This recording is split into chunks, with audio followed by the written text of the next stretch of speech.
So good evening, folks. As you guys probably know already, my name is Nick Hume. I'm a provincial staff officer with St. John Ambulance here in. I'm a provincial staff officer of St. John Ambulance, British Columbia, but I'm based in Victoria, BC, with Division 176. Tonight we have joining us Anna Stefik, who is a primary care paramedic with BC Emergency Health Services. She's the divisional superintendent for Division 176 in Victoria. And tonight she's going to be talking to us or giving us a presentation on anatomy and pathophysiology of CVAs, of strokes. I don't think Anna needs much introduction beyond that. Just a reminder to everyone while we're just kicking off here, there are going to be a number of breaks throughout the presentation tonight to allow folks to ask questions. If you've got questions, we'll ask you to put them into the chat, and either myself or Anna will read them. What'll probably happen is I'll be reading the chat and able to sort of curate the questions and stuff as Anna's talking. And then we will have 3 or 4 breaks where we're able to direct those questions to her. And there's obviously a Q&A at the end as well. And we do ask everyone to please keep your video cameras off during the presentation. These presentations are recorded and posted to our YouTube channel, normally within 24 to 36 hours. And we've found that the screens, the cameras being on is just a little bit of a distraction to folks. So if you turn your camera or your microphone off, or on, pardon me, you can probably expect me to turn it off for you. That's nothing personal. It's not that we don't want to see your lovely faces. It just makes for a little bit of a cleaner recording at the end of the day. And with that, I'll give you guys over to Divisional Superintendent and Primary Care Paramedic Anna Stefik to teach us all about strokes. All right, thanks, Nick, for the introduction. I don't think I need to say any more about myself. I think all of you know me pretty well by now from the multiple emails every week with these session invitations and reminders and so on. So as Nick mentioned, I am a primary care paramedic. I am not an expert on this topic. I have had, I guess, the chance and the opportunity to see many patients experiencing strokes, CVAs, and so forth. And I have had the opportunity to bring them to the hospital and see them through the CT process and so on. So I am not an expert. I will do my best to answer your questions. And if I can't, well, I hope there is someone on here who is a whole lot smarter than me and can answer your questions. So tonight's topic, if I can get my slides to move, maybe not. There we go. So tonight's topic, we will be talking about CVAs. So the causes, the different types, their differences. We'll be delving into the anatomy and physiology of the brain a little bit and some of the cerebral blood supply. We'll take a look at the assessments that we do in the field to determine whether or not someone could be having a stroke. And we'll talk about the treatments that someone receives once they leave our care and end up in a hospital. So like Nick mentioned, there will be some breaks for questions. I have kind of built them into kind of the natural end of each topic. So if something comes up while I'm talking, feel free to throw it into the chat box and we'll get to them in these breaks that we will be taking. And of course, there'll be a question and answer period towards the end of the presentation as well. Off we go. Okay, so to start off, what is a stroke? So to put it kind of simply, it is any time when there is a disruption to the blood flow to parts of your brain, whether the flow is completely stopped or it's slowed down in some way. And then this stoppage or slowing of flow deprives the brain tissues of the oxygen and nutrients that it needs, and this causes the tissues to start dying. And when brain cells start to die, the abilities that are controlled by that area of the brain are then reduced or lost. So when we talk about tissue death, cell death, and the areas around it dying, I've got a photo here of some circulation to the brain. And so we have the core where the stroke is happening. So that is the area that is immediately blocked. And that area starts to die from the stoppage of blood flow. So it's not only that area that's affected, we have this whole area here called the penumbra that is also affected. It is anything downstream from the blockage. And this area can be saved if the patient is seen quickly in a hospital and receives treatment in a timely manner and the blood flow to that area is restored. So we have the core and the penumbra. Causes of a stroke, basically there's two. You can have a blockage or a bleed. So a blockage in, I guess more scientific terms, is an ischemic stroke, and one caused by a bleed is a hemorrhagic stroke. So an ischemic stroke, I think they're kind of the most common ones that we'll see. This is essentially the stoppage of blood flow to an area. The vessel is cut off from a clot or something. It stops the flow, it reduces the flow. And then tissues kind of get starved of the nutrients that they need. A hemorrhagic stroke is when there's a vessel in the brain or kind of around the edges of the brain that ruptures, and then the bleeding causes the stroke. If we break down each category some more, so the ischemic strokes, we could break them down into thrombotic and embolic strokes.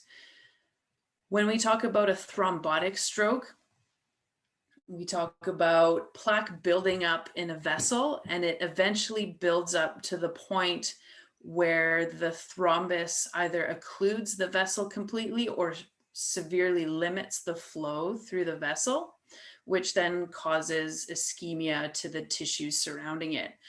This is very similar to like a heart attack. When people have atherosclerosis, the plaque builds up, the blood can't flow through, and you end up with a myocardial infarction. Same thing, same concept, just up in the brain. When we talk about embolic strokes, we're talking about clots that form elsewhere and they travel through the vasculature and get caught in a blood vessel and get stuck. So this could be a blood clot coming from the heart.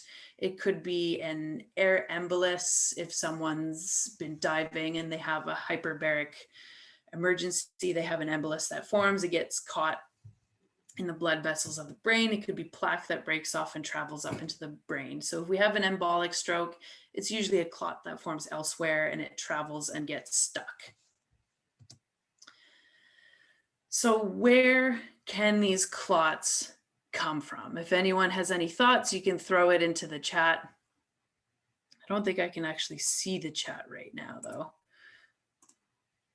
I'll let you know if anyone throws stuff into the chat, Anna. So most commonly, these clots will come from, let's say, the heart. If someone has atrial fibrillation, their atria aren't pumping as they should, they're kind of fibrillating, right? And this ineffective pumping of those chambers causes blood clots to form, and they kind of circulate around and eventually get forced out of the heart and back into the systemic circulation, and they can end up in the brain. So that's a very common cause of strokes to happen. People will often think that like clots in the legs, DVTs and so on, can cause strokes. But when we think about the circulation and the route that these clots have to take, normally they'll make their way back to the heart and they'll go through the heart and get pumped into the lungs. So clots from the legs generally tend to end up in the lungs as a pulmonary embolism. I suppose it could happen that one could break off and make its way back up and go into the brain. But generally speaking, we're thinking of blood that's been pumped out of the heart, and these clots then make it up into the brain. Hemorrhagic strokes. So a bleed can happen anywhere really in the brain, but I'm going to talk about two kinds. So we've got our intracerebral strokes. So these are the little vessels that supply the tissue of the brain. They will rupture and then bleed into the brain tissue. The little vessels that are in there, they're really kind of vulnerable to hypertension. So if somebody has uncontrolled hypertension and they've had it for a very long time, it starts to wear on the blood vessels and they become more susceptible to aneurysms and to bleeds. So that's when we tend to see these intracerebral bleeds, just from those little vessels in the tissues rupturing and bleeding. We can also have a subarachnoid hemorrhage, and the subarachnoid is kind of this, or the bleeding will take place in the subarachnoid space. So it's kind of the area between the brain and the layers outside, like the like the membranes. So blood will pool in that space in a subarachnoid hemorrhage. Yeah, so it's an aneurysm or artery that ruptures and bleeds into that space. And the symptoms that we see for hemorrhagic strokes can be quite specific and can be used to differentiate sometimes between an hemorrhagic stroke and an ischemic stroke. So I'll just touch on the signs and symptoms of a hemorrhagic stroke right now, because I don't talk about them too much later on in this presentation. But if you come across a patient and they've got this sudden severe headache that came on kind of out of nowhere, it's the worst headache they've ever had in their life. People will often describe this as a thunderclap headache. If they've got neck stiffness, maybe they've hit their head, they've fallen, they've hit their head, and they've got these symptoms. They might have some numbness, tingling on one side of their body, in their face, lips, maybe their arm. These people feel really unwell, like they're nauseous, they might be vomiting, dizzy. They could have photophobia, so they're light sensitive, and their vision could be affected. They could have blurred vision, double vision. These people will also present with the more classic stroke symptoms. So your slurred speech and so on, they could present with this as well. And you could see a change in their level of consciousness. So increasing confusion all the way to unconsciousness, seizures, and so on. So if you have a patient and, they have this monster headache, right? Their neck is stiff, you might be led down the path of hemorrhagic stroke for those people versus ischemic stroke. But we can't really rule that in or out on scene. They need to get some imaging done before that's confirmed or not. And then the third kind of stroke we can talk about. So we've got our ischemic, we've got our hemorrhagic, our blockages and bleeds, and then we have our transient events, or transient ischemic attacks, or mini strokes, some people will call them. This is a temporary event. So there will be some kind of blockage that happens and it'll resolve on its own. And this person won't have any deficits. Their symptoms could last a few minutes up to an hour. That's kind of the timeline people normally look for. Like it's a short lasting episode with these symptoms that resolve. So it could be that you're on scene, you have this patient who, is slurring their speech, they've got some facial droop, they've got some weakness on one side. They get taken to the hospital, and on arrival to the hospital, their symptoms have arrived. So that's a transient ischemic attack. These are still serious events, even though their symptoms are resolved, they don't have deficits. These are serious events because they oftentimes do lead to people having an actual stroke. So you do need to go to the hospital if you have one of these events. If you have a patient who's, you saw their symptoms resolve, they still need to go. You should still be arranging for them to go to the hospital because they could have a stroke if not properly treated. So these people should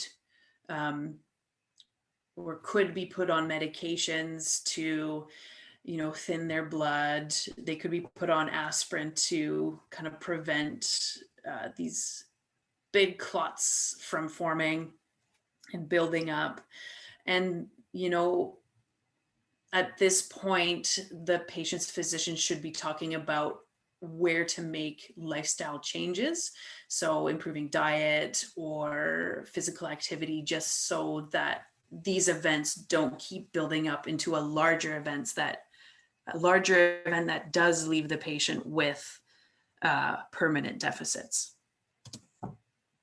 Risk factors for stroke, kind of the usual ones that we talk about when we talk about risk factors for, heart attacks and other health problems. So hypertension is a big one because that constant high blood pressure does start to wear on the vessels and cause other problems.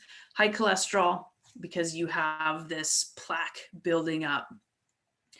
Atrial fibrillation, as I mentioned before, because the atria don't contract properly and clots can form and then be sent out into the brain and into the circulation of the body. Diabetes, as David touched on a few weeks ago, it can lead to a lot of health complications. So it's a risk factor for stroke as well. And then, so a lot of these things combined with people's lifestyle, so a poor diet, lack of physical activity, smoking, lots of stress, maybe some excessive drug and alcohol use. These are all risk factors if they're uncontrolled. So if you're not doing anything about it, like you're not treating your diabetes, you're not taking medication for hypertension, you're not doing anything to change your diet, this is when these become risk factors for a stroke. Any questions at this point? I don't think we have anything in the chat so far, Anna, but maybe give everyone a second or two to just type a few things in if they want. Sure. Oh, I figured out how to pull up the chat. Okay, cool. All right, I'll keep going. Larry Joe's just come up with what is a hot stroke. Ooh, I will get to that towards the end. I will have a little section on that. So hang tight.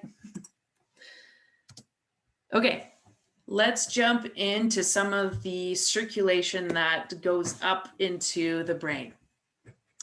So if we take this picture here, so you'd have to go further down, but basically you have the aorta that comes off the heart. And then there's various branches, but you have several vessels going up into your brain. So in the front of the neck, so the anterior side, we're looking at this person from this way looking back. So we have the carotids going up, the common carotids, and then they become the internal carotids. And then towards the back, you've got the vertebral arteries that go up and they become the basilar artery here. And they join right here in this kind of loop, which we're seeing here. And I'm sorry for jumping to this photo.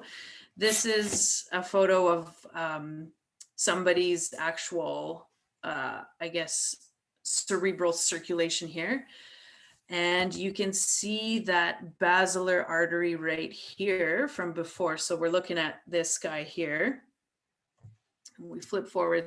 So this guy here joins in, and you have the posterior artery here. We've got the middle artery and the anterior artery. And you can see that it joins into a circle like this. And this is a really important piece of our anatomy, because if you had a big clot coming down here and it gets stuck in here somewhere, like right here at the little one, it can't go any further. So if this was the only vessel going this way, everything that this artery feeds would be kind of hooped for circulation, right? And it feeds into a big part of the brain.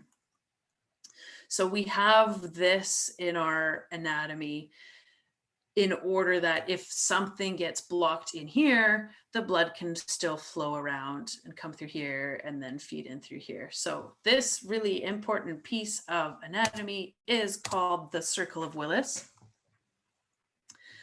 And as I mentioned, it creates collateral cerebral circulation so that if one part is blocked or it's narrowed, blood can still get around and go up into the brain. So here it is again. So you're basically looking down at the bottom of the brain. You can see the vertebral arteries here. They join in and they form this little guy, this little circle here. And that allows for the circulation to then go up into the brain. And for this presentation, we're gonna focus a lot on the middle cerebral artery and the posterior cerebral arteries. These are quite large vessels that feed big portions of the brain. So when we look at it from this view, so this is as if you cut the brain in half. If you're looking at it from the front to the back and you cut it in half. So you've got your Circle of Willis here. You got your middle cerebral artery coming up in here, and you see it feeding these large portions of the brain, and it comes up and around. And so it feeds all of this, and it comes down in here and feeds all of this. This guy here is the anterior cerebral artery that comes to the front of the head. And then there's one to the back that's not pictured here. So here's a good representation of what those three vessels feed. So if we look at this picture here, we're looking at it from a side view here. So that vessel goes up the side and feeds all of this. And you can see the red portion is the middle cerebral artery. And this is what it supplies. And we've got the anterior and posterior. So these three vessels feed a lot, like big portions of the brain before branching off into smaller vessels further downstream. And if you take this representation, it kind of explains the functions that those parts control. So if we remember that big red portion here, we're talking some sensory stuff. We're talking about analysis of your body in space. So some of your proprioception. We've got some motor control and all sorts of stuff controlled by that part of the brain. So another representation of that. So you got control of your motor control of the tongue, lips, face, and so on. Sensory control of the same.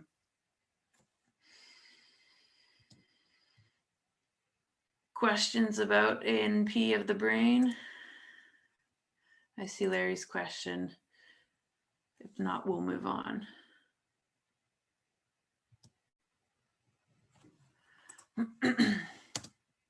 Okay, so our assessments. Let's dive into the assessments that we can do. Oh, I see something flashing here. So if one part of the Willis is blocked, yeah, so if one part of the Circle of Willis is blocked, will still function. Yeah, essentially that's a built-in part of our biology that makes sure that if we go here, if the blockage is in here, you know, we haven't just like ruined this whole half of our brain. We can still get circulation through here and still keep feeding the brain, but ultimately it depends on where the stroke is. And we're going to talk a lot about what happens when the stroke is in these big vessels here and here versus further up, and what some of the symptoms are. Okay, so FAST VAN. I'm sure everybody here knows the FAST assessment. It's part of the MFR course. It is something you should know. The VAN part might be new to you. It is what the ambulance service here in BC is using, and healthcare practitioners further up the line. But we'll start with our FAST assessment first. So FAST, we're looking at face, we're looking at arms, we're looking at speech, and we're thinking about time. So we start with face, and when I do this assessment, I'm looking at the person's face and I'm looking for asymmetry. So is one side of the patient's face drooping compared to the other one? Sometimes it's really obvious. You'll see like half of their mouth is frowning, the other half isn't.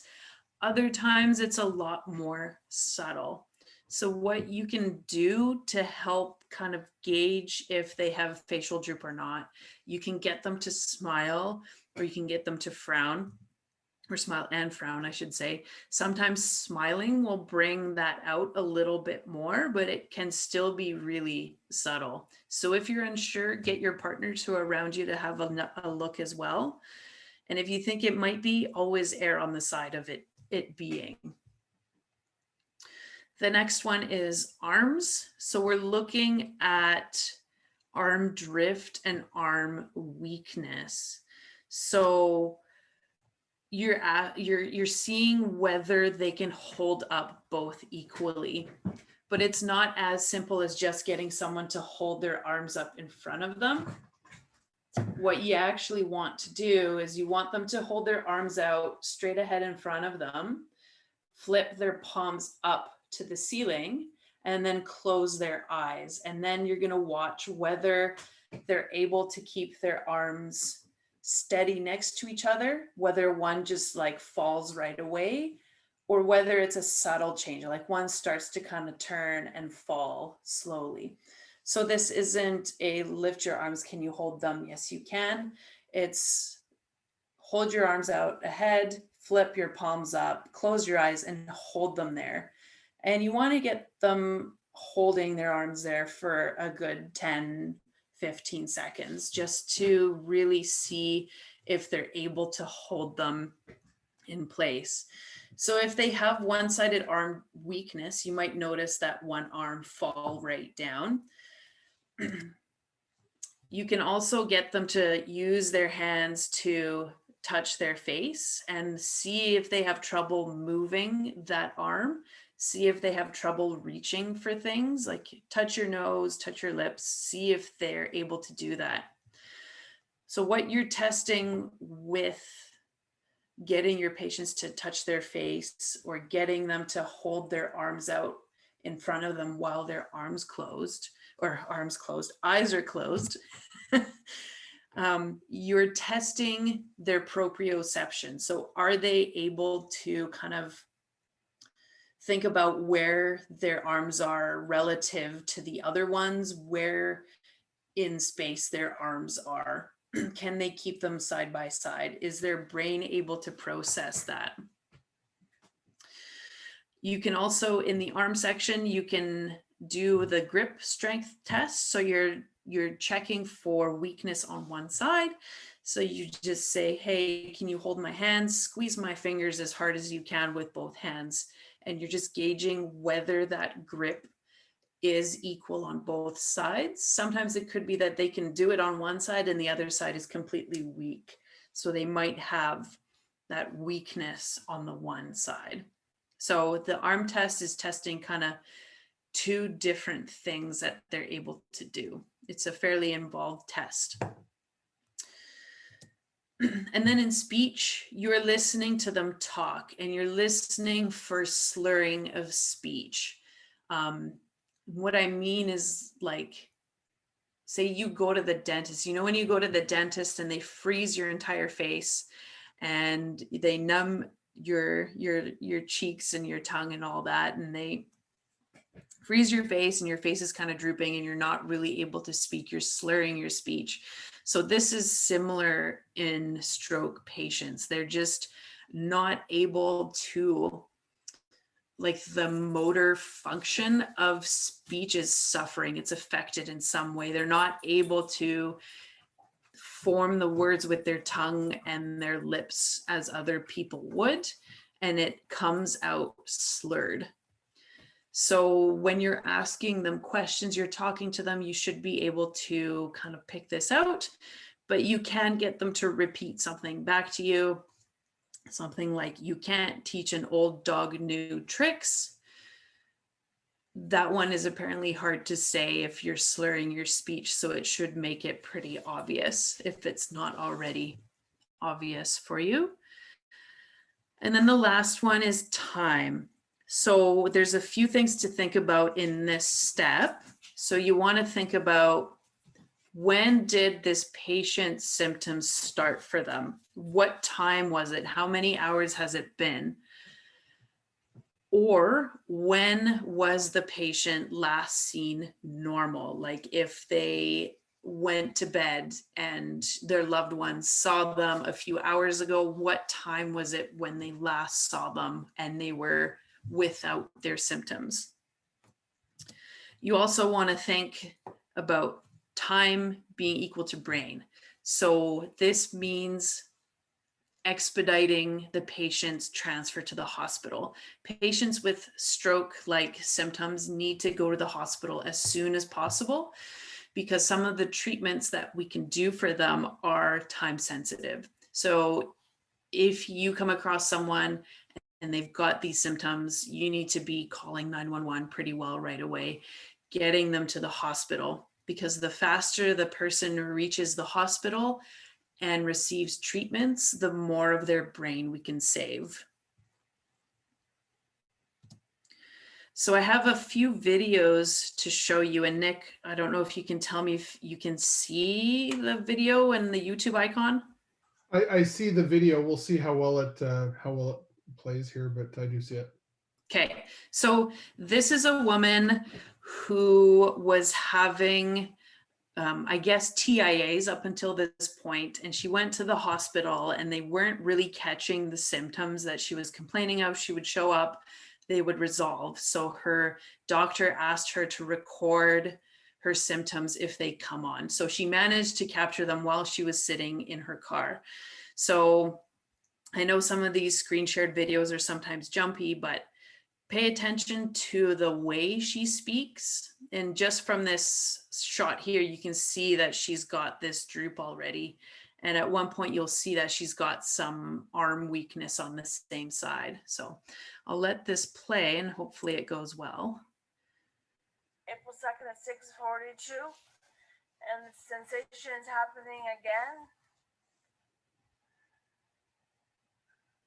Smile, they said, smile. It's all tingling on the left side, on the left side. The doctor said to breathe in, breathe out, manage the stress, and I'm trying. I don't know why this is happening to me. It happened this morning again. And when I left the hospital Monday night at like 12:30 in the morning. So now I'm taking a picture for an example of what happens. It's 6:43.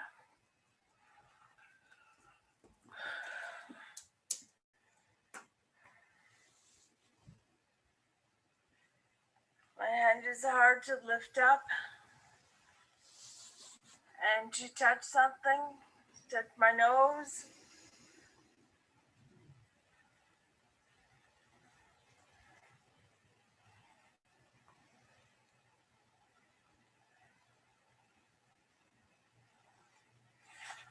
Okay.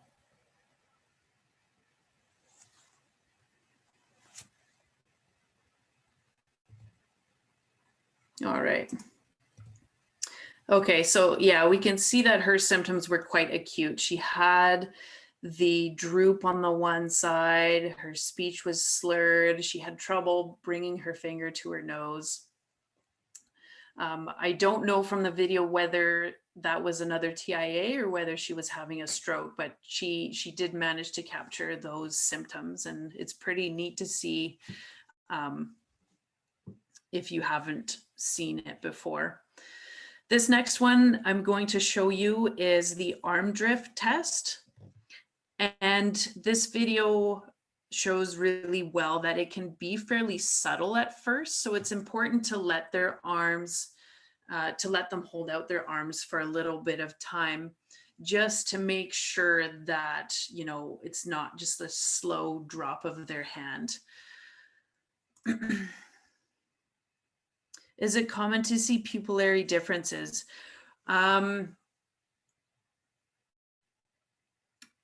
I'm not sure, Ross. I think that would be more common if they have a hemorrhagic stroke, but I'm not 100% sure on that.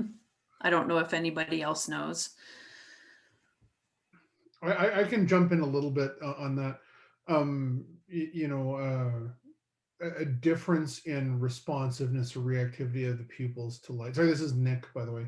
A difference in responsiveness or reactivity of the pupils to light might be something, and the key word here is might be something that you would see in Anna's right in a hemorrhagic event where you're starting to get impingement or pressure on certain parts of the brain. On its own, just someone who has, many people have different sized pupils for many different reasons. So just on its own, it doesn't tell you much. It's one of those small pieces of the puzzle that might contribute to a larger clinical picture. If that's the only sign or symptom you're seeing, don't jump to the conclusion this person's having a stroke. If they've also got left-sided hemispheric deficits and speech impediments and the facial droop and all this sort of thing, and also unequal pupils, certainly note that and make sure it's clear and noted in the clinical chart, because even those small things can be very valuable to the stroke teams later on down the line in determining whether someone is trending better or trending worse. I hope that answers the question a little bit.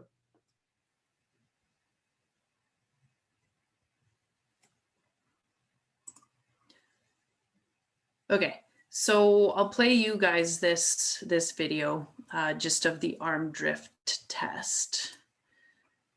Up, and then you just hold it there as long as you can. Close your eyes now. Close your eyes. You just hold that there.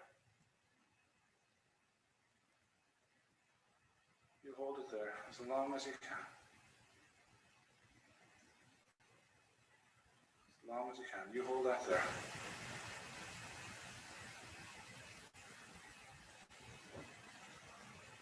Hold it as long as you can. As long as you can.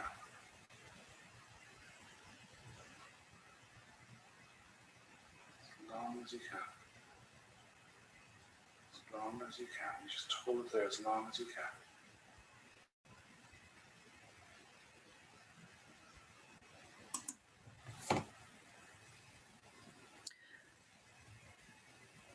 Yeah, so you can see with that video that the arm drift, if you don't do that test for long enough, you could miss it, because at first they were able to do it, and then the deviation to the downwards was fairly slow.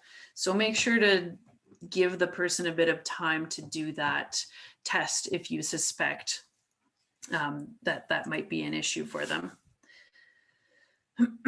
Okay, so now we're going to jump into the VAN portion of the assessment. So this test basically looks for the signs and symptoms that could show that the person has a large vessel occlusion. And when I mean large vessel occlusion, I'm talking about that like middle cerebral artery, those ones that we looked at a bit earlier in the presentation.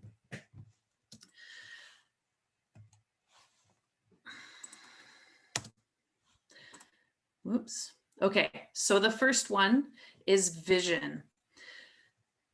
So this isn't necessarily changes in a person's vision. It's not blurred vision. It's not double vision. This is the person's eyes specifically, and their eyes looking in one direction. So they're looking preferentially to one side. And the way to test for it is to ask the person to move their eyes back to the other side. So you can hold your pen up, say, follow my pen with your eyes.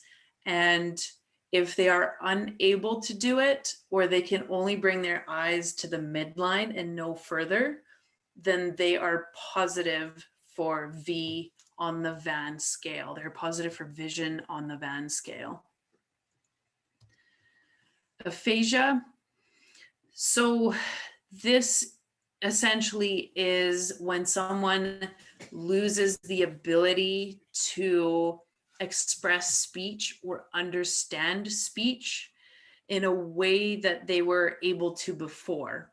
So this isn't slurred speech, whereas slurred speech is kind of the lips and the tongue and the systems used to facilitate speech are affected, causing you to slur your speech. This is your brain not being able to process or express speech.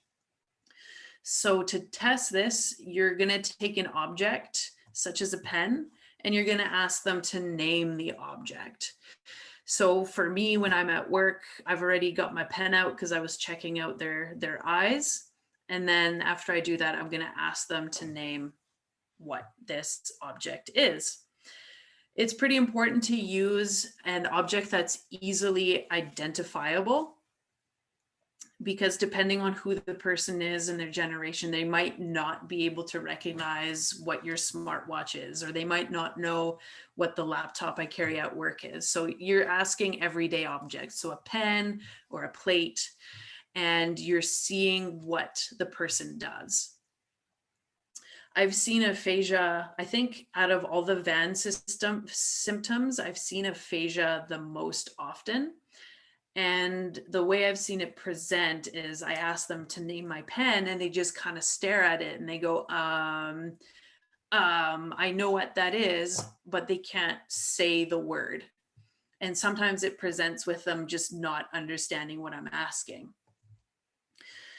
So this test only works if you know this patient would have been able to do this when they were not presenting with stroke symptoms. So this wouldn't work for someone who, say, can't speak English and you're asking them to name this pen. You know, if they weren't able to do that before, they're not going to be able to do it when you're asking them right now. So it's really, you have to keep that in mind. Is this a change from the person's normal? Would they have been able to do that on a good day?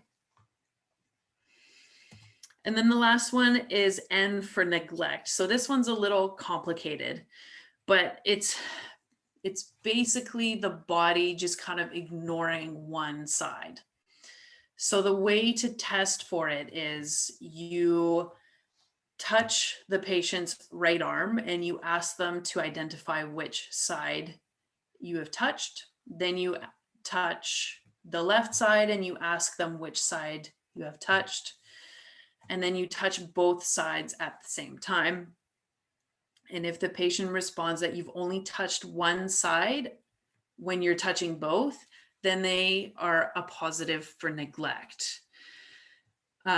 This is basically the body being unable to process bilateral stimuli. So stimuli coming from both sides, they can't process that, and they're only aware of one side. If the person is unable to speak, you can ask them to maybe wiggle their fingers on the side that you touch to identify the side you're talking about. So if I say, like, wiggle your fingers on the side I'm touching, and they do it, and they can do it for both sides, then they're a negative for the neglect test. If you touch someone's right arm and then you touch their left arm and they were unaware that you were touching either side independently, or if they had trouble understanding the test you were doing, they had trouble understanding what you were saying, then you can't do this test. Essentially, you can't say someone had neglect when you can't complete the test. In very severe cases of neglect, people will just kind of be unaware of an entire side of their body. And it's not that, you know, they can't see or anything. It's just that their brain isn't processing those stimuli. So I had a patient a couple years ago now who had this, and she was in her 70s, and her husband both woke up in the morning, and she woke up with stroke-like symptoms. They phoned an ambulance right away. We arrived, and she had some facial droop on the left side. She was slurring her speech. She had weakness on the left side as well. And, you know, we're chatting with her and we tell her that we need to start an IV. So I kind of move over to her left side. I take her arm, I start the IV, and I then walk over to the other side once I'm done. And she asks me, when am I going to start that IV? So she was completely unaware that I had already started the IV. She didn't see me do it, or she didn't, I guess, process seeing me do it. And she was unaware that that IV was already there. Needless to say, that was terrifying for her. So it's important to remember that when patients have strokes and they have these symptoms, a lot of the times they're fully conscious, they're fully aware of what is going on, and it's a very terrifying event for them. So it is your job to, you know, reassure them, keep them calm as best you can, and make them feel cared for, make them feel that they're going to go somewhere for help. Anna, just before you move on from neglect, I had a good question about whether a neglect assessment should be performed with the patient's eyes closed or open. I don't think that it really matters, because it's more so the processing of the stimulus that the patient can't do. So in the case of my patient, her eyes were open, right? But she totally missed me doing the IV. Like, I was standing where she could see me, but she couldn't process anything coming from the left eye, essentially. So I don't think in cases like that it really matters, but I'm not 100% sure. So if someone knows better, throw it out there.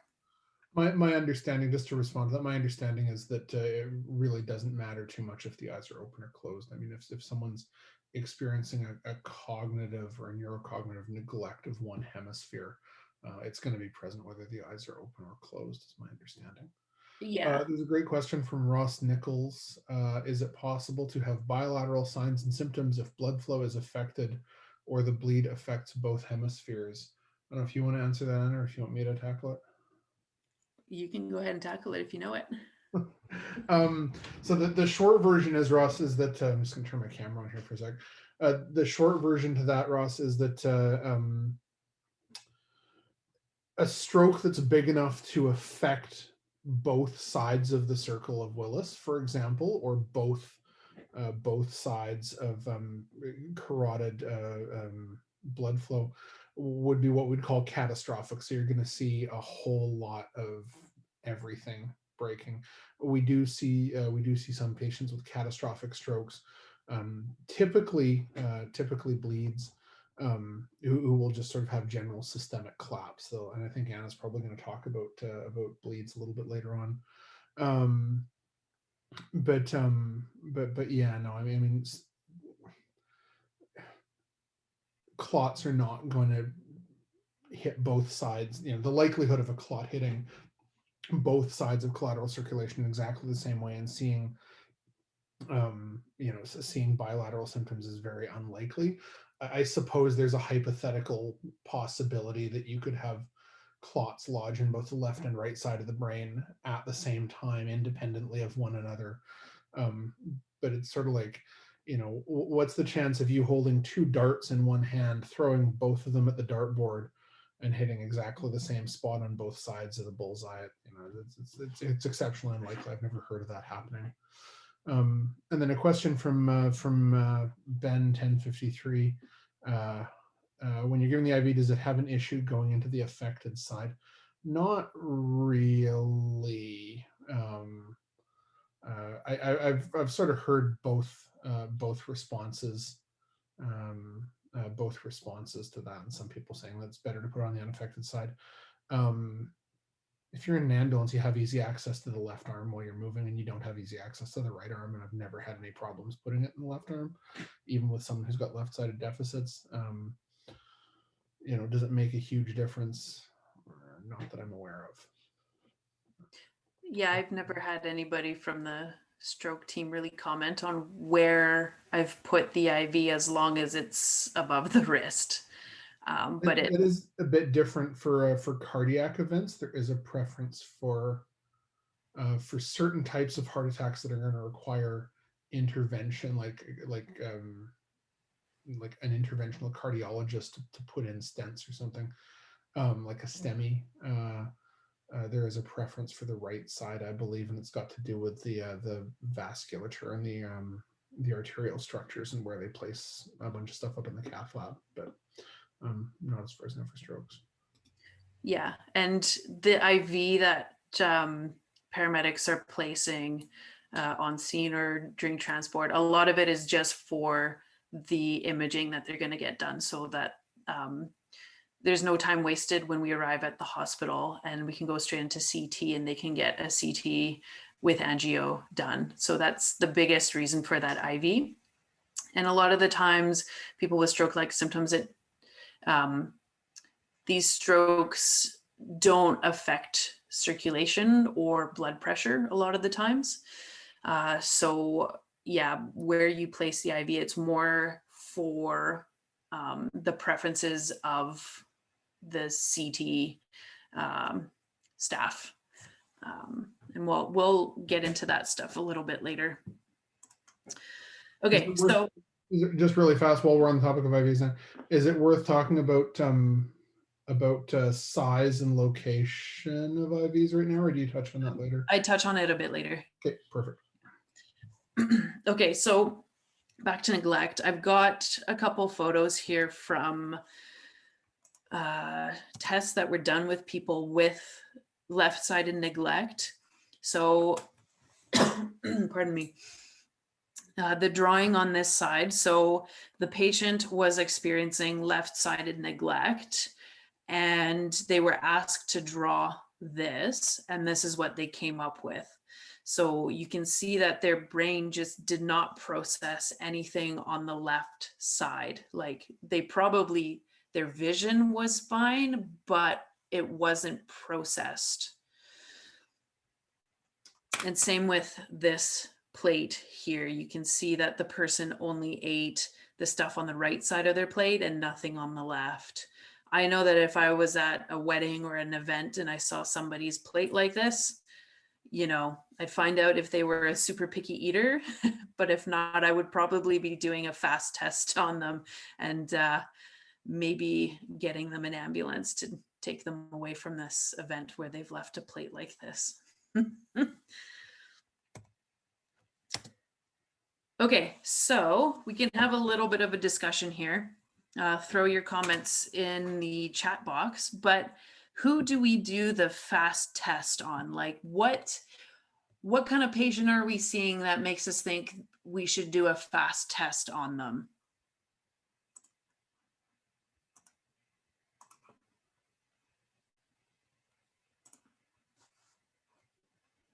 Anyone?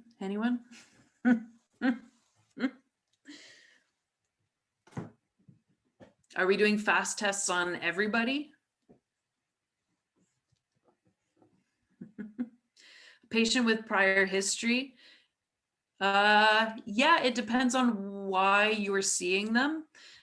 If you have a patient, you know they've had a stroke in the past and now they have an altered level of consciousness, yeah, fast test would be a good thing to do. Any changes, if one is showing a possibly droopy face, yeah, so if you come up to someone, they're your patient, and you notice their face is drooping, do the complete test. Paint a picture for the hospital about what's going on. Someone who got injured with an area to the head. Yes and no. If someone's been struck to the head, it really depends on the mechanism. You know, some of these hemorrhagic strokes, it could take a while. It could be like a very slow bleed, and they might not have the stroke symptoms right away, right? Like they might go to the hospital and they might not even present with them there. But it could come on fairly quickly depending on the mechanism. Sudden headache, yeah, depends on if it's, you know, one of their regular headaches, they get headaches often, there's nothing different about it. Maybe, maybe not. But if it's a sudden headache, it's different, it's more painful, there's some changes to it, you could definitely do a stroke test on them. Alterations in speech, yeah, absolutely. Complete a fast test with someone, get a good history. Unexplained confusion, yeah, absolutely. Someone having problem with balance, yep, I would do a stroke test on them as well. Yeah, these are all good comments, y'all. Can I just touch on that unexplained confusion one there really fast? It's an excellent question. It's an absolutely great reason to do a Cincinnati stroke assessment on someone, or a fast assessment on someone. There's a huge number of things that can cause unexplained confusion, especially if it's relatively new onset. It's very important when you're dealing with a confused patient to keep a very, very open mind about what you might be dealing with, because you'll, more often than not, something will come out of left field that wasn't immediately obvious. So just be careful with that one.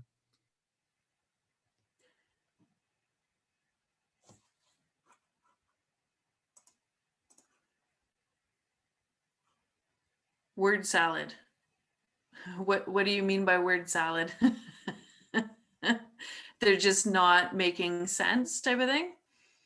I mean, I've had people call 911 for that exact same thing. Like, yeah, I was on the phone with my aunt and she just was not making any sense.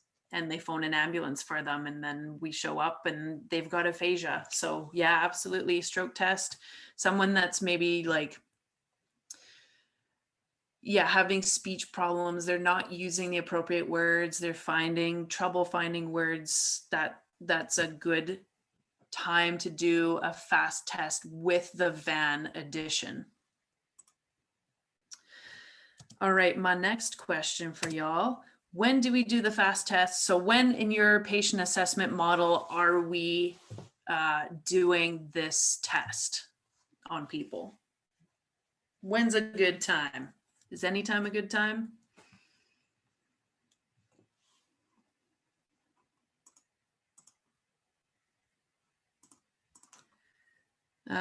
People are saying in the secondary, some people are saying ASAP.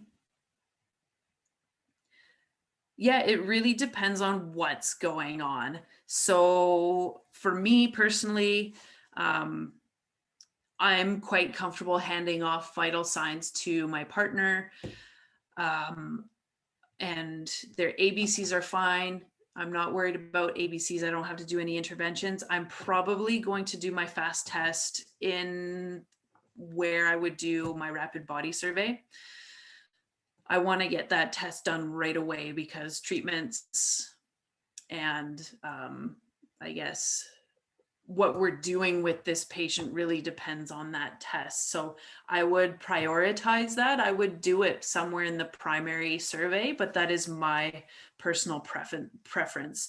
As long as you don't delay the fast test and it doesn't delay your calls to 911, you can absolutely do it in the secondary. You don't necessarily need a set of vitals to do the fast test. So if you're able to do it early on, that's probably good. But if you need to do anything in the primary survey, if you need to do some sort of, I don't know, breathing or circulation intervention, what have you, then you would do all of those priority items first and then get to the fast test. I'm sure there is, you know, a test, an MFR exam somewhere, or a test somewhere where you have to do it in a certain point, but out there in the field, you kind of want to get this out early, so you can base the rest of your treatment plan off of that. So history, get a good history, do the fast test, and go on from there. I think vitals can wait for that, but don't take my word for it. If you have a way of doing it, do it your way. It's maybe important to know. Sorry to jump in again. I'll try and be quiet after this, but it's maybe worth noting that strokes can and do regularly evolve, which means they can get better or worse as time goes on. It is perfectly reasonable, and I would suggest very good clinical practice to reassess your fast test. You know, if you're with your patient for an extended period of time, more than 10 or 15 minutes, it's not unreasonable at all to redo that even 2, 3, 4 times, and just note any changes from the first time you did it. Okay. Any questions? I'm seeing something come up. Ross just notes that a family history can be relevant since aneurysms can be congenital. Yeah, absolutely. Definitely, we'll get into treatments on scene, but a really good history is very important for somebody with stroke-like symptoms. All right, questions? I see Bryce has a hand up on his name icon. I don't know if you have a question or a comment there, Bryce.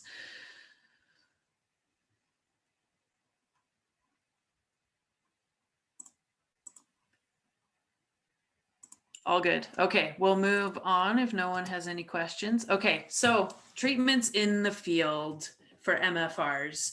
We are at a public event with St. John Ambulance, so you're volunteering with your agency. What are things we should be doing for these patients? You brought someone, you know, a family member, a family's out, they're out with their elderly family member. You know, they go get lunch, they come back, they see that grandma's face is drooping and she's not able to speak properly. So they bring her over to the first aid tent. What can we do as MFRs that will be beneficial for this person? If you have any concerns with their ABCs, make sure to do your interventions there, whatever they may be. We're calling 911 pretty early because we want to get an ambulance there as quickly as we can. We're doing a thorough fast test.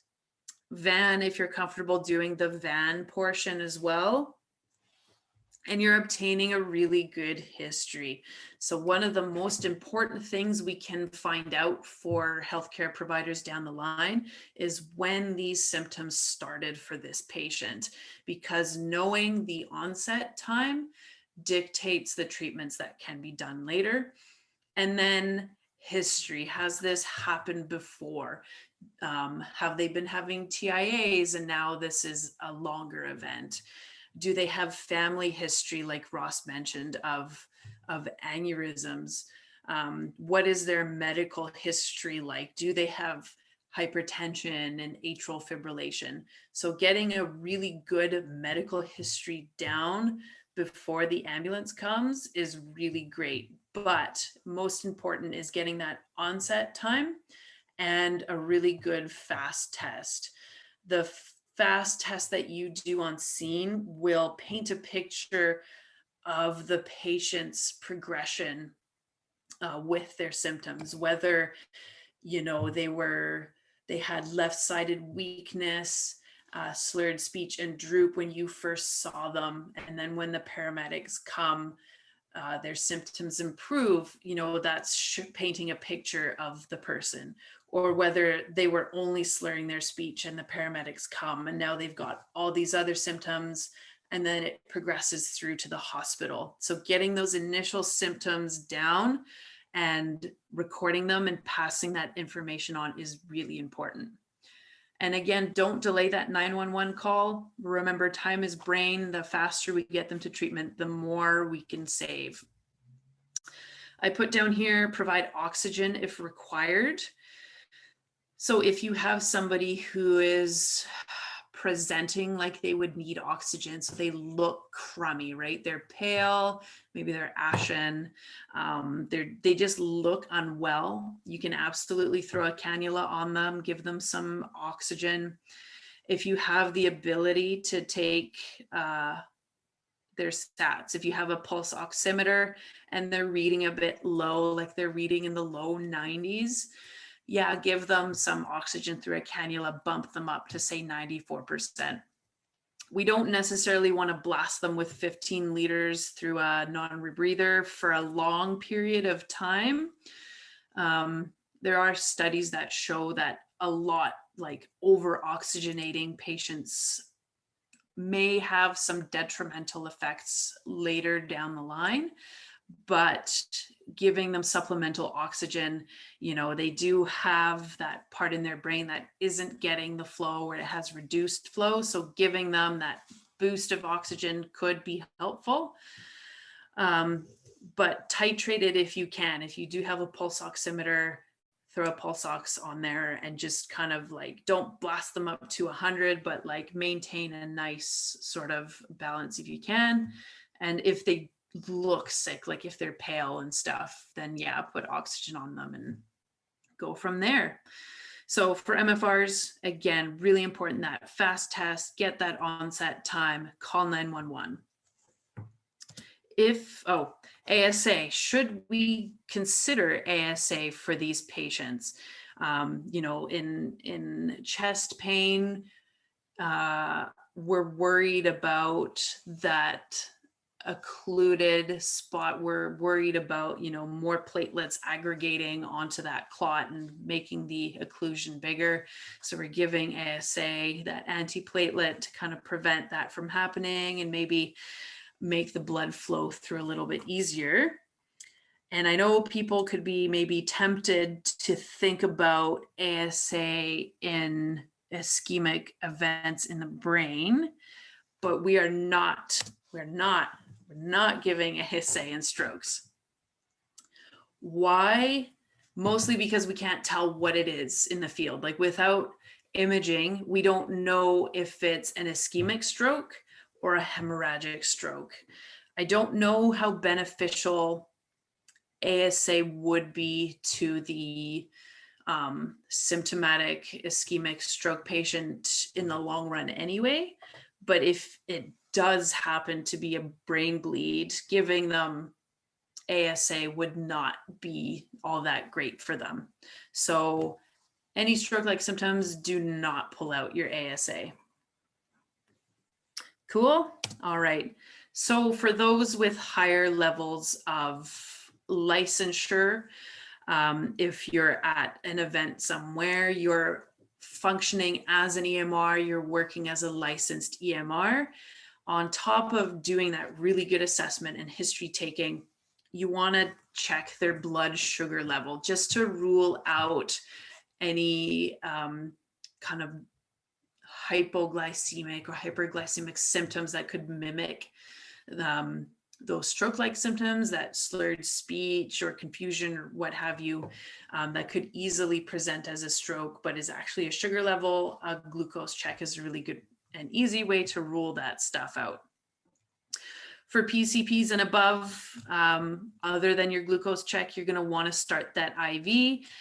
They do want a 20 gauge or larger, and they want it above the wrist for the CT scan with angio. And yeah, so Andy and or Shirley from Kamloops note that it is not within MFR scope to give ASA for strokes. It is for cardiac only. I'm only just mentioning that because people might be tempted to think of ASA being given for cardiac ischemia and thinking of stroke or like ischemic strokes in the same way. And I really just want to drive home that that is not acceptable. Like if you're at home and grandma's got these symptoms, don't give her ASA, right?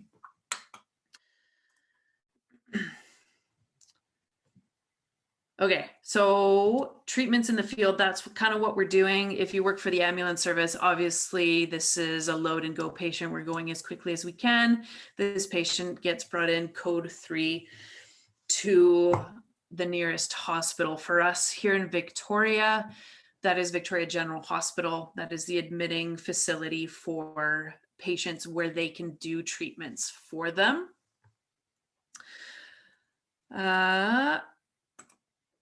And let's move to the next slide. Okay, so we'll just break from treatments and we'll talk about Larry's question a little bit when he asked what a hot stroke is. So I know most of you will have heard this term. You could get asked, is your patient a hot stroke patient? So we're going to talk about what qualifies a hot stroke as a hot stroke.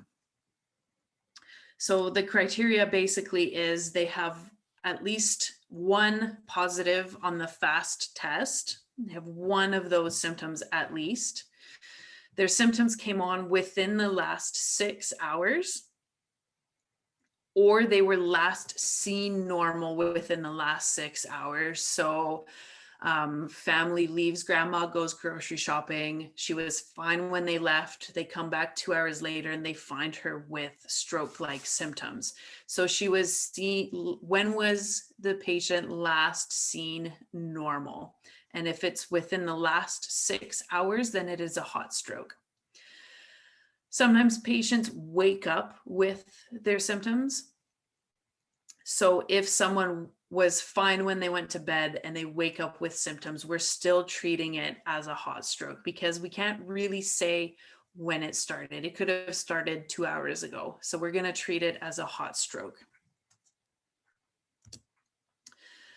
I have a couple little scenarios that we can talk about here just to drive home that hot stroke onset time. So I'm going to read this out to you and just think about whether this is a hot stroke and think about what you think is the onset time.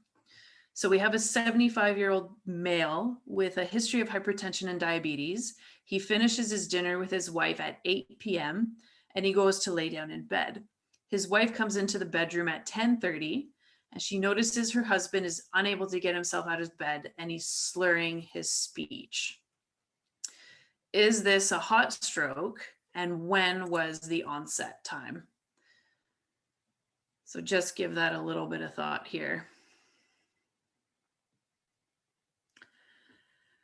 So if I were to come on scene and be given this story, I would consider this a hot stroke because he has symptoms on the FAST scale, right?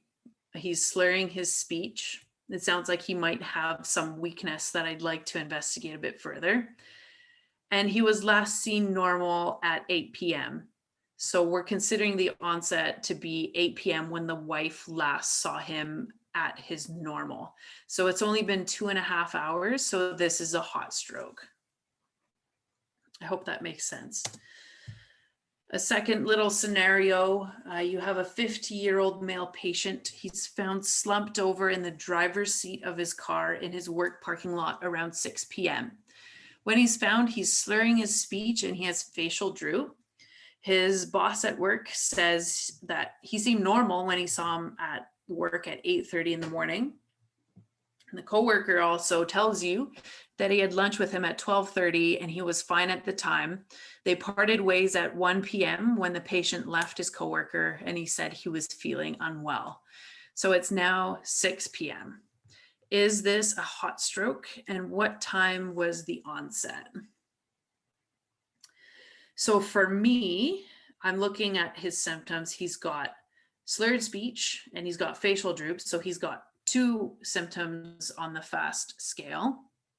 It is 6 p.m. and he was last seen normal at 1 o'clock when him and his coworkers parted ways. So it's been 5 hours. This is still a hot stroke. It's pushing it, but it is still considered a hot stroke. Does that make sense for people? Onset time and hot stroke? Larissa asked 12:30. I would say 1 o'clock because that's when him and his coworker parted ways. And he was still his normal. He was feeling unwell, but he was still normal. He didn't have these symptoms yet. So I would consider it to be 1 o'clock. So we've got 5 hours. Cool. Does that make sense for everyone? If not, throw it up in the chat. So this is Colin asks, if it starts at 8:30 a.m., would it not be considered a hot stroke? No. So if we go back to the last slide, it is now 6 p.m. It's 1800 hours. And this started at 8:30 a.m. Right? So it's been over 6 hours, and the criteria is last seen normal within 6 hours, because the hot stroke dictates the treatments that someone gets when they're still considered a hot stroke. Does that make sense? So we're looking in his case, is the term hot stroke just BCAS or common? It is common across Canada. Yeah. I think different agencies, different health authorities might have a different definition of like what qualifies as a hot stroke, but I think calling it a hot stroke is a common thing. Yeah, so this guy, he is a hot stroke. It's been about 5 hours since he was last seen without symptoms, and he's got symptoms on the FAST scale. So he's still within the limits of a hot stroke. I hope that makes sense. So treatment. You've called an ambulance for your patient. I come and pick them up. What changes between hot and not? Just the time between. So if someone has had their symptoms and it's now been 12 hours, they're no longer considered a hot stroke, and the treatments they can receive change. And I'll go into what happens. But in terms of response, yeah. So the hot strokes, you're going to go code 3 to the hospital. Well, paramedics are going to go code 3 to the hospital. So you're at an event, you have this patient, they're within the 6 hours, you've called an ambulance, I arrive, you give me the story, I pop an IV in, I check a sugar, yeah, I'm thinking it's a hot stroke. I'm going code 3 to Victoria General Hospital.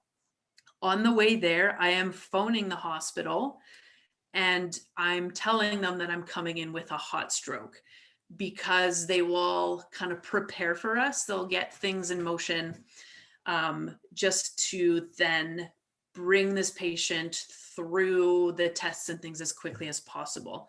So if you're coming in with a hot stroke, you're generally met with, some of the stroke nurses, the doctors might be waiting for you at the door. They'll do a quick assessment and we'll go into CT pretty well right away.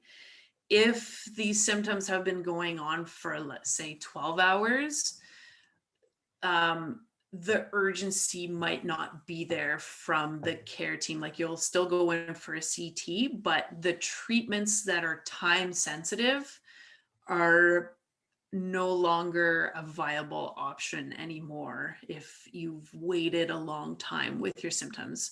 And we'll talk about these treatments. Does that make sense on the hot or not question in response? Cool. Okay, so treatments. So like I said, I'm the paramedic. I've phoned ahead. I've said I have a patient with a hot stroke coming in. The stroke team meets me, the doctors meet me, they do their tests, they figure, yeah, okay, we're thinking the same thing. And we're not even taking them off our ambulance stretcher. We're going right into the CT suite. And the patient will then receive a CT scan of their head, and they're going to do a CT with the angio, so the contrast dye. So that's why we've put that IV in there. We haven't wasted, any time at the hospital. We've done it en route. We can get that dye in right away. So the initial CT scan, it looks for changes that take place with the stroke, and these will show up as different colored areas on the CT. So it'll show up as a darker area. And then the CT with the contrast dye, it kind of like flows through the vessels, and it'll find the spot where there is a clot, because the contrast dye can no longer flow through that area if it's blocked. So I've got a couple CT scan examples here. So if we look at this guy here on the left-hand side, it looks like a pretty normal scan, at least to me. I'm not super good at CTs. I've not really been trained in them. But even to my untrained eye, the one on the right here, it's got this big black patch. So there's clearly something that's gone on here. So at this point, this patient would get some contrast dye, and they try and figure out where that blockage is actually happening. So this is a CT with the contrast dye. So you can see all these little vessels are lit up, right? It comes up on the scan. If we look at this side, this vessel kind of goes along here, it travels along, and it comes this way. But if we look at this side, it just kind of ends here. And you got all this space that, there could be a vessel there, but it's blocked. The contrast dye is not getting through. So, they know there's some sort of blockage right in here. So then they can go ahead and treat it. So some of the treatments, the one that's kind of been around the longest is treatment with TPA. It's a clot buster, tissue plasminogen activator. So to get into it, there's plasminogen, and it's kind of inactive until the TPA comes around. And then the plasminogen turns into plasmin, and the plasmin is what is able to break down the clots. So yeah, it's called the clot buster for a reason. That's what it does. They give it to you, and it goes through and breaks down clots. The problem with TPA is that the window that they can do it in is relatively short. And that's where this whole hot stroke thing really comes into play. So I know with Island Health here on Vancouver Island, the health authority, their kind of cutoff for it is the 4.5 hour mark. I've heard of it being pushed to 6 hours. I've heard of other places using 3 hours as the cutoff, but here it's kind of 4.5 hours that they'll do it in. And there is that window there because you do have an increased risk of bleeding afterwards. So when we think about the blood vessel that has a clot in it, there's a clot sitting there, there's blood not flowing through, the blood vessel itself will start to die and weaken as well. So when it weakens or it dies, there's a lot more potential for it to rupture or leak. So if you go into this vessel that's been sitting there with a clot for, 8 hours, and you send in TPA and it breaks up the clot, well, now you have this weak vessel. well, it's probably going to start bleeding now with the pressure of the blood flowing through again. So that's why there's that time limit on TPA, just to not risk a brain bleed, right? You fixed the ischemic stroke, but now you have a hemorrhagic stroke, right? So there is another way of treating this, and this is relatively new. Endovascular thrombectomy. When we look at the word, we have, your thrombus, and ectomy is something when you take out something. Endovascular just means from within the vasculature. So this treatment, they go in through the femoral artery and they pass a stent through all the way up to the brain, up to where the clot is, and they remove the clot.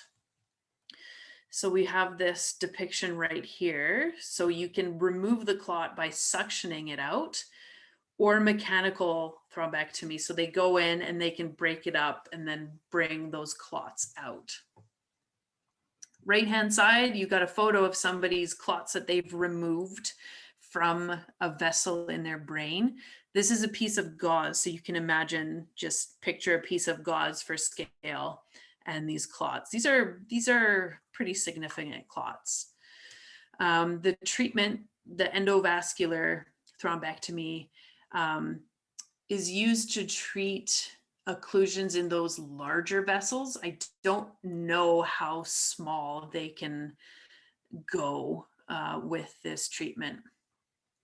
So usually those large vessels that we talked about, the middle cerebral arteries, the posterior and anterior, they can do this treatment in those vessels.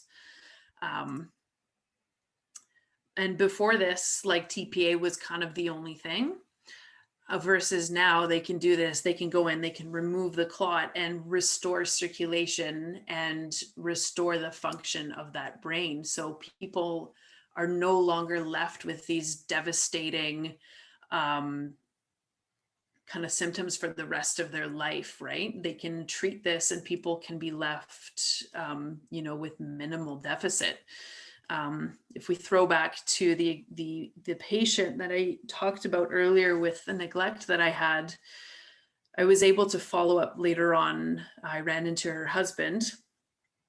It was a small community that I worked in at the time, but he said that she had this treatment done and she needed a few months of physio and stuff, but she was basically back to normal, is what he told me. So he was pretty thrilled that she was able to go and get this treatment done and basically be back to her usual self. And I'm going to throw up an angio of a person who had this done, and you can see why this is such an effective way to treat this. So left-hand side, you can see this is before the procedure. You've got a clot here somewhere, and you can see this whole section is affected. And then they were able to go in and remove it, and you have all these blood vessels back online, right? And when we go back to earlier in the presentation, when we talked about that middle cerebral artery and that giant portion of the brain that it fed into, and all those things it can, or all those vessels that it controlled, that those vessels that fed into the tissue and those sections and what they did, this clot left untreated could be pretty devastating for this person if they were not able to get it removed and it was left like this.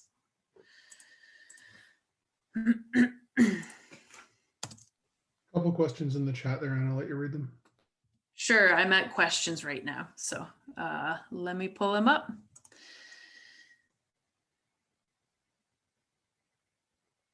Okay.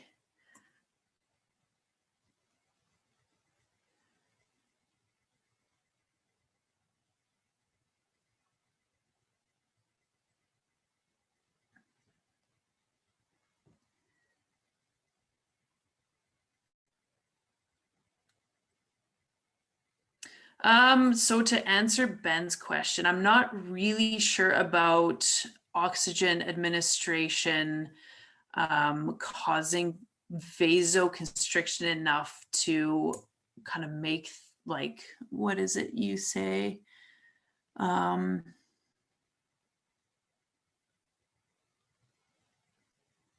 Would it cause further blockage? I don't know that it would.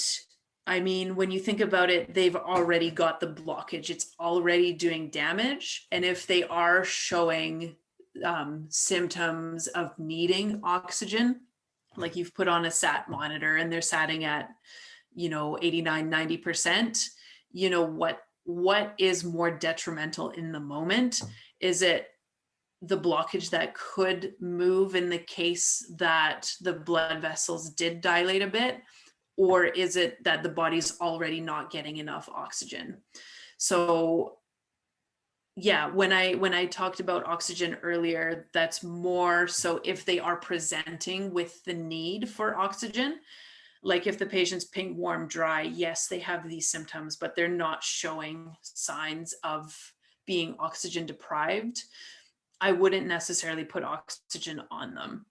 But if they are, if you've put the pulse oximeter on, their SATs are in the low 90s and that's unusual for them, or they look crummy, right? Like they're ashen, they don't look good, I would put some oxygen on them and just titrate it as best I could.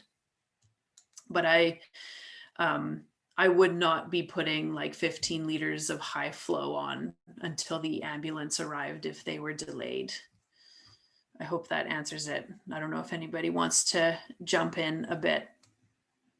Maybe just the default answer to this stuff is, follow your local training or your whatever agency you're working for is training guidelines, right? If they meet your criteria to be given oxygen at whatever your license or practice level is, go ahead and give them oxygen. You're unlikely to cause any harm with it. If you've got a higher level of training that gives you some additional clinical judgment to decide one way or the other, then go with that. But I don't think, in the absence, as Anna said several times, in the absence of any kind of presentation of hypoxia or hypoxemia where they look like they're oxygen starved, either clinically or just in appearance, I don't think oxygen is necessarily indicated, but that might be different depending on your agency or training.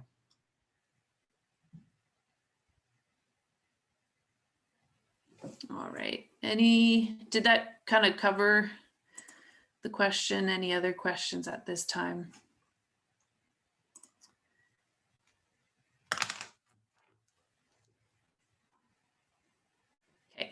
I didn't really touch on it. I might touch on it just a little bit.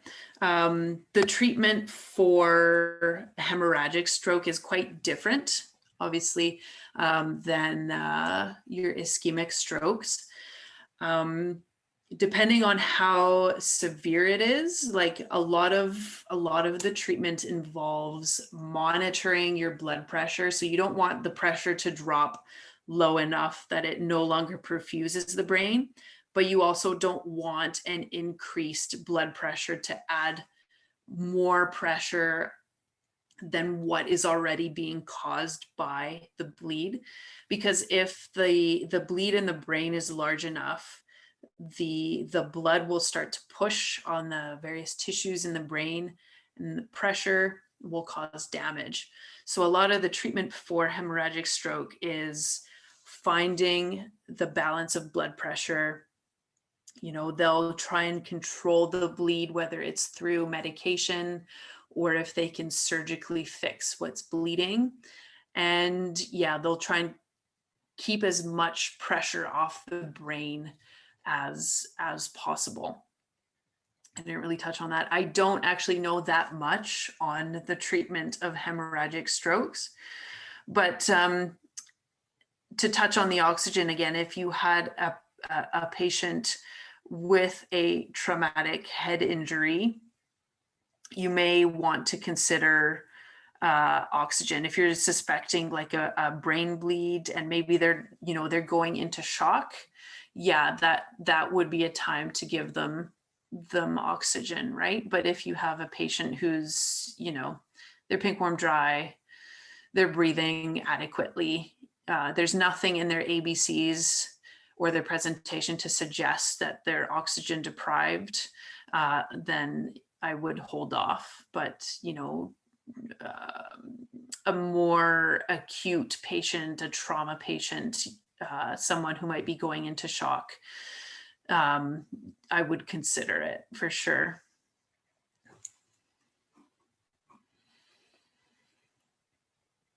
Okay, no questions at this point. What do I have? I'm just about done. So we'll touch on stroke mimics just to keep these in the back of your minds. I won't delve into them too much. Just when you're dealing with patients like this, just keep some of these in the back of your mind, and you can either rule them in or rule them out. But hypoglycemia, hyperglycemia, yeah, some diabetic events can present with stroke-like symptoms, particularly the hypoglycemia, when people start slurring their speech and they become more confused.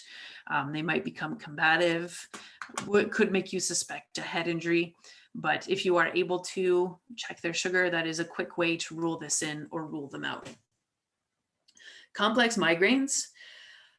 Complex migraines, I guess they can be characterized as neurological events on their own. People will have this like awful headache that could come on suddenly.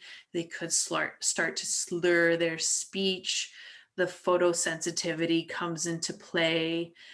They could have like trouble creating words or speaking.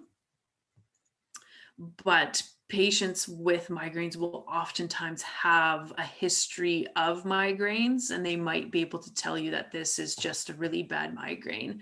But if you are unable to get that from the patient, then treat it as a stroke. Bell's palsy. So this is a situation where someone's had either some trauma or an infection, and it affects the 7th cranial nerve. And I do not know the pathophysiology behind all of this, but you'll see people with the facial droop, facial weakness, and slurred speech. I think a lot of the times they'll be able to tell you that this is Bell's palsy, but again, if they're not, treat it as a stroke. Todd's paralysis, when I was looking up stroke mimics, this kept coming up. I've never seen this myself, but apparently it happens that folks who have a seizure can sometimes have stroke-like symptoms afterwards, particularly weakness on one side or paralysis on one side. Drugs, yeah, people who some effects of the drugs can mimic stroke-like symptoms. William notes that Bell's palsy may be related to facial nerve infection with herpes simplex. Yeah, I've heard of the herpes involvement with it. I don't know much about it myself, but if somebody knows and feels like talking about it, absolutely, you can jump in. And then hyponatremia, so low sodium, can give you stroke-like symptoms. I'm sure there's more. These ones just kept coming up as some of the most common ones. And I did have a video of a woman with a complex migraine. And then when I tried to play it, I guess ABC put some copyrights on it, so I can't actually play it, but I can send you the YouTube link. This was a woman who was a reporter, and while doing her reporter work, she started having slurred speech on camera, and a bunch of people thought she had a stroke, but it turned out that she just had a migraine. So I can send you guys that link later on. And this is my second to last slide. I have one last video to share. This is a video I need to share every time I do this presentation. And it's of Nicholas talking about strokes. Thank you, Anna.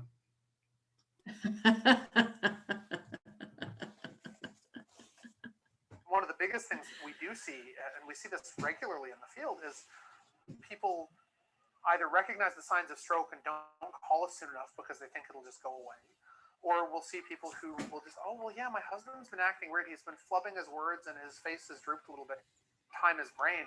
And it really is true. The longer you have an interruption in the oxygen supply to the brain, the more damage there is. If we can get on that fast enough and get someone to the hospital fast enough and correct that situation, we can minimize the amount of damage to the brain. Seeing the facial droop, recognizing a change in speech, and not just slurred speech, but someone who all of a sudden can't get their words out right. Call us, we'll get you to the hospital, and hopefully be able to figure out exactly what's causing that change. The faster we can get you to the hospital, the better.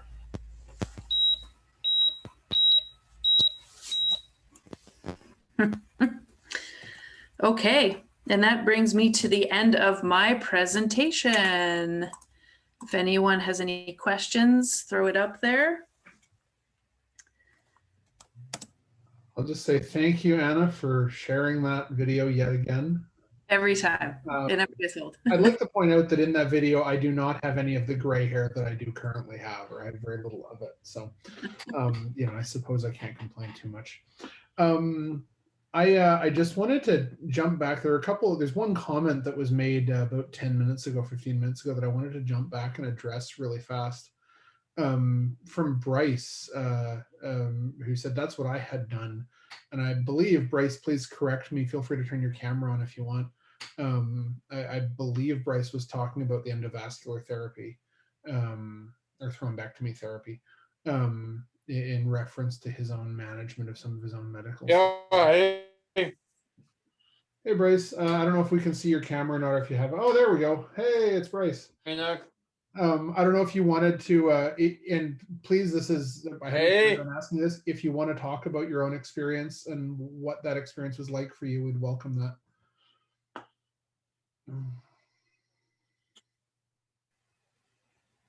Yeah, well, most of you that know me have seen my video out. I know you have. Yeah, I had a stroke. It seemed like just TIA, and probably about 10 or more years ago now, but that's what caused me to get flown to Vancouver and GS Strong, and I got put into BGH, and Dr. Haw right away he operated on me, and it was he was able to get rid of 5 by putting stents in and clipping a few. I still have 2 left, but they're in the deepest places of my brain that he figures it's too risky to even touch. So every year, about every 5 years, I have to go down to see if they've grown anymore. And as a result of the original surgery, I had a major stroke in the left side, which, you know, it happened on my right side, so it affects my left side. And it was, my whole left side feels, just like she was saying before, it's like you're going to the dentist, and you get your mouth frozen. It feels like and then your freezing just about comes out. That feeling that you have, that's the feeling I have 24/7 every day, my whole left side. But through a lot of physiotherapy and a lot of support and stuff, I've been able to deal with it and get through it. But so that's stuff that I've had. That's a pretty remarkable story, Bryce. Thank you for sharing that with us. I hadn't sort of Okay. planned on picking you out of the crowd, but you sort of identified yourself there in the chat. So thank No, anytime, buddy, anytime. you must have been very early. Like endovascular stroke treatments have only been around for like 10 or 12 years. You must have been one of the earliest patients, I'd imagine. I'm not sure. It was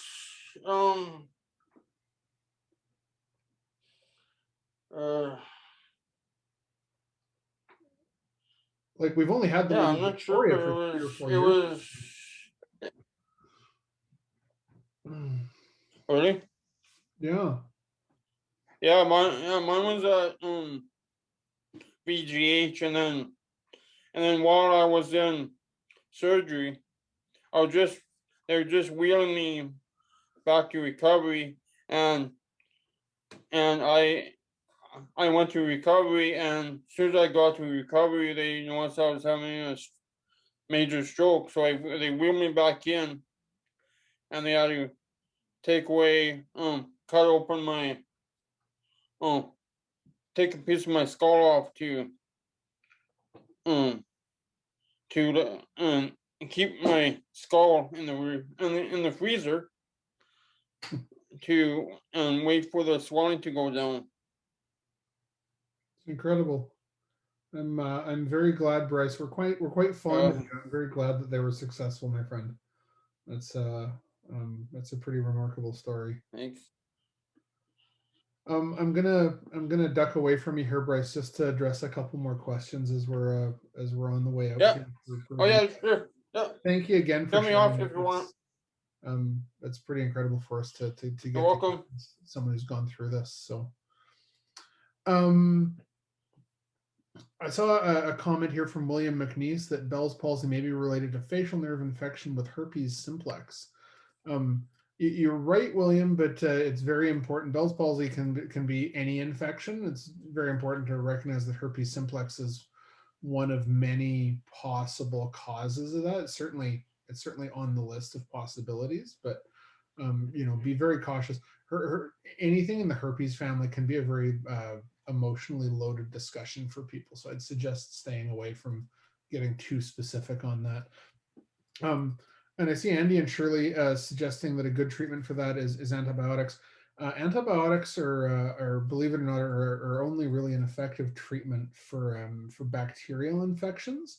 Herpes simplex is a virus, and you might maybe see antibiotics given in some sort of prophylactic sense or something, but direct management of viral infection unfortunately doesn't respond to antibiotics generally. So. I don't know if anyone else had any more questions for Anna here. I'm going to turn my own video off again, but I just wanted to be able to talk to Bryce there. But if anyone has any more questions for Anna before we call it a night.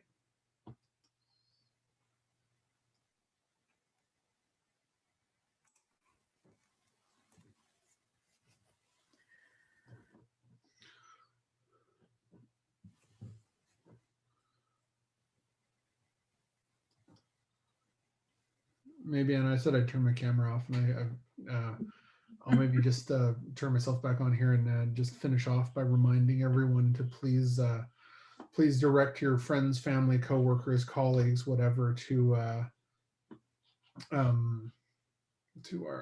to go? There we go. I'm gonna reshare my screen here, Anna. Sure. To our there we go. To our lecture series website, if anyone's interested in signing up to be on the email list for notifications, there's a direct link to the YouTube channel here, all that sort of stuff. And just a reminder as well, to anyone who is interested in presenting or feels like they have something they'd like to present to the group, we do welcome presentations from sort of folks with professional backgrounds in all these areas. So if you've got something you think would be of interest to everyone else, in terms of pre-hospital healthcare, and so we're including in that, pharmacists working with, or drug backgrounds, people working with marginalized groups. We'd love to have someone coming and talking about, or providing a brief intro to like American Sign Language and emergencies and stuff like that. So if you have any of those things or anything else that's maybe a little bit broader that you think would be of interest to the group, please let us know. Otherwise, I see lots of thanks from the gang. You guys are welcome. This was all Anna. I did more talking than I expected to tonight. Probably not more talking than Anna expected me to. I wanted to finish off with a really big thanks to Bryce for sharing his story there at the end. That wasn't expected, and that it really is quite impactful to hear someone's personal experience with all this stuff. So thank you very much for sharing that, Bryce. Other than that, I don't know, Anna, do you have anything else for the evening? No, I don't. I talked way longer than I thought I would. I do apologize for a long lecture. It's an excellent talk. Thank you very much. With that, guys, I think we'll say thanks to Anna. Thanks everyone for coming tonight. We look forward to seeing you guys next week. We are